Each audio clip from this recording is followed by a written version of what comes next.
ಬಂಧುಗಳು ಕಾಮೆಂಟ್ಸ್ಗಳನ್ನ ಮಾಡಿದ್ರ ಇವತ್ತಿಲ್ಲಿ DC ಅವರು ಇರಬೇಕಾಗಿತ್ತು ಅಂತ ಹೇಳಿ ನಿನ್ನೆ ಶ್ರೀಮತಿ ಶುಭಾ ಕಲ್ಯಾಣ್ ಅವ್ರ ಜೊತೆ ಇದನ್ನ ಚರ್ಚೆ ಮಾಡಿದ್ವಿ. ಇವತ್ತಿನ ಕಾರ್ಯಕ್ರಮದ ರೂಪುರೇಷೆಗಳ ಬಗ್ಗೆ ಅವರು ನವದೆಹಲಿಗೆ SC ಕಮಿಷನ್ ಎನ್ಕ್ವೈರಿಗೆ ಇವತ್ತಲ್ಲಿ ಹೋಗಲೇಬೇಕಾಗಿತ್ತು.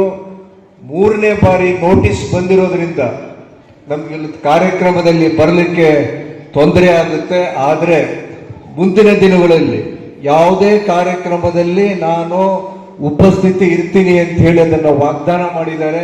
ಅದರ ಜೊತೆಗೆ ಇವತ್ತು ಎಲ್ಲ ಸಂಘ ಸಂಸ್ಥೆಗಳ ಪರವಾಗಿ ಜಿಲ್ಲಾಡಳಿತಕ್ಕೆ ಹಾಗೂ ಜಿಲ್ಲಾ ಉಸ್ತುವಾರಿ ಸಚಿವರುಗಳಿಗೆ ನಮ್ಮೆಲ್ಲರ ಒತ್ತಾಯ, BGS ಸರ್ಕಲ್ ಅಂತ ನಾವೇನು ಕರಿತೀವಲ್ಲ ಅದನ್ನ ಬಾಲಗಂಗಾಧರನಾಥ ಸ್ವಾಮೀಜಿ ಸರ್ಕಲ್ ಅಂತಾನೆ ಸ್ಪಷ್ಟವಾಗಿ ದೊಡ್ಡದಾಗಿ ಒಂದು ಬೋರ್ಡ್ ಇತ್ತು, ನಾಮಫಲಕ ಇತ್ತು. ಈಗ ಅದನ್ನ ಹೆಲಿಕಾಪ್ಟರ್ ಇಟ್ಟು ಆ ಫಲಕವನ್ನ ತೆಗೆದ ಮೇಲೆ ಆ ಸರ್ಕಲ್ ಅಲ್ಲಿ ಆ ಫಲಕ ಇಲ್ಲ. ಆ ದೊಡ್ಡದಾದಂತ ಒಂದು ಫಲಕದ ಜೊತೆಗೆ ಪೂಜ್ಯರ ಪ್ರತಿಭೆ ಅಲ್ಲಿ ಅನಾವರಣ ಆಗಬೇಕು.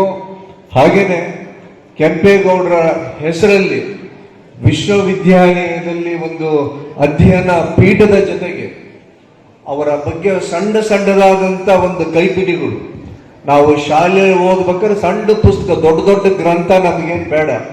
ಈಗಿನ ಮಕ್ಕಳು ಯಾರೂ ಅದನ್ನ ಓದ್ತಾ ಇಲ್ಲ.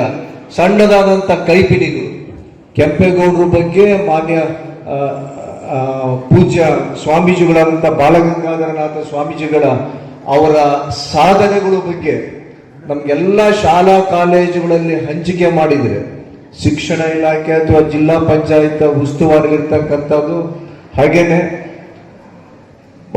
ತುಮಕೂರು ವಿಶ್ವವಿದ್ಯಾಲಯ ಈಗ ಹೇಗೂ ನಮ್ಮ ಜೊತೆ ಈಗ ರಿಜಿಸ್ಟ್ರಾರು ಸಹಿತ ಆಗಿದ್ದಾರೆ ನಹಿದಾ ಜಂಜಮ್ ಅವರು ಇದನ್ನ ಬಗ್ಗೆ ಮುತುವರ್ಜಿ ವಹಿಸಿ ಅಧ್ಯಯನ ಪೀಠದ ಜೊತೆಗೆ ನಮಗೊಂದು ಕೈಪಿಡಿಗಳನ್ನ ಎಲ್ಲರಿಗೂ ತಂದುಕೊಟ್ರೆ ಮುಂದಿನ ಪೀಳಿಗೆ ಕೆಂಪೇಗೌಡರ ಬಗ್ಗೆ ಹಾಗೂ ಪೂಜ್ಯ ಸ್ವಾಮೀಜಿಗಳ ಬಗ್ಗೆ ಏನೇನು ಅವರು ಮಾಡಿರ್ತಕ್ಕಂಥ ಕಾರ್ಯಚಟುವಟಿಕೆಗಳು ಎಲ್ಲರಿಗೂ ಗೊತ್ತಾಗ್ಲಿ ಅಂತ ಹೇಳಿ ಇಂಥ ಕಾರ್ಯಕ್ರಮದಲ್ಲಿ ತಮ್ಮಗಳನ್ನೆಲ್ಲರೂ ಆಹ್ವಾನಿಸಿ ಇದರ ಮೂಲ ಉದ್ದೇಶ ಏನು ಅಂತ ಗೊತ್ತುಪಡಿಸಿದಂತ ನಮ್ಮ ಜಿಲ್ಲಾಡಳಿತಕ್ಕೆ ಹಾಗೂ ಎಲ್ಲ ಸಂಘ ಸಂಸ್ಥೆಗಳಿಗೆ ಧನ್ಯವಾದಗಳು ಅರ್ಪಿಸಿ